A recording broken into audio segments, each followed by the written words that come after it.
I will be heading to Washington, D.C. tomorrow to meet with President Trump in the White House. It is customary for an incoming mayor of this city to meet with the White House, given the mutual reliance. It's more critical than ever, given the national crisis of affordability, one that New Yorkers know very well across these 5 boroughs, and the specific challenge many cities are facing with balancing public safety against steps taken by this administration. I know that for tens of thousands of New Yorkers, this meeting is between 2 very different candidates who they voted for the same reason. They wanted a leader who would take on the cost of living crisis that makes it impossible for working people to afford living in this city. My team reached out to the White House to set up this meeting because I will work with anyone to make life more affordable for the more than 8.5 million people who call this city home. I have many disagreements with the president, and I believe that we should be relentless and pursue all avenues and all meetings that could make our city affordable for every single New Yorker. I intend to make it clear to President Trump that I will work with him on any agenda that benefits New Yorkers. If an agenda hurts New Yorkers, I will also be the first to say so. And where do you think you might have the most success with it? This is an opportunity to make the case for New Yorkers.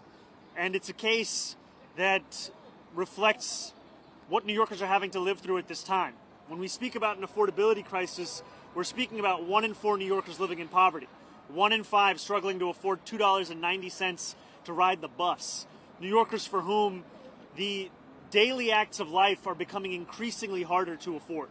And that's an opportunity I have to make the case to President Trump, to the White House, as to what it means to have to suffer through this affordability crisis and what it means to make it even more difficult to do so.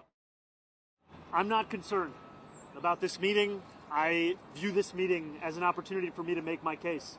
And I'll make that case to anyone, frankly, as we've been doing over the course of the campaign, and now as I will be the next mayor of this city. It behooves me to ensure that I leave no stone unturned in looking to make the city more affordable. And this is a meeting where I look forward to speaking about the affordability agenda, public safety, and economic security for each and every person that calls the city home. You waited a new kind of SRG to respond to protests. What about things you don't agree with? Right now, my plans are to meet with the president and make the case. As soon as I have any more information, I'll share it. Last year, after the president won his second term, I went to 2 of the neighborhoods that saw the largest swings towards Republicans.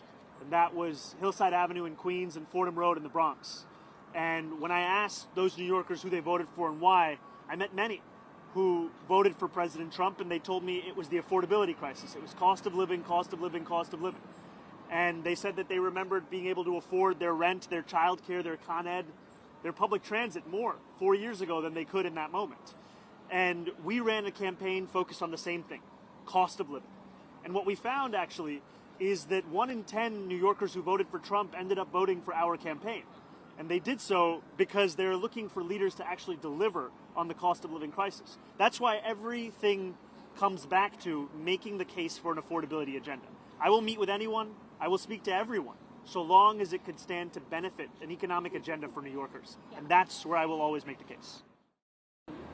How do you avoid being cocky in the Oval Office? Affordability was at the core of our campaign. And also, it was affordability based on a value of protecting each and every New Yorker. That means protecting them from price gouging in their lives. It also means protecting them from ICE agents and making it clear that I will look to be representing every single person who calls the city home. Where you might find common ground with the president on the agenda and the case that you want to present? Being a New Yorker means that you're prepared for all situations, all kind of comments, all kind of commentary. And at the end of it, the focus has to be, what's the case that you're making? Why are you there? And for me, it's not about myself. It's not about a relationship with an individual. It's about a relationship between New York City and the White House, the president, the federal administration. And I will look to make clear that my interest goes beyond any one of an individual. It's for the people that I look to represent. That's the case I'll make. What about the 2019 criminal justice reform? This is the only meeting I have to share details on. As soon as I have any more details on it. It's going to be happening tomorrow. Not as yet, brother, but I'll let you know when we do. Thank you, Mamdani. Love you, New York. News.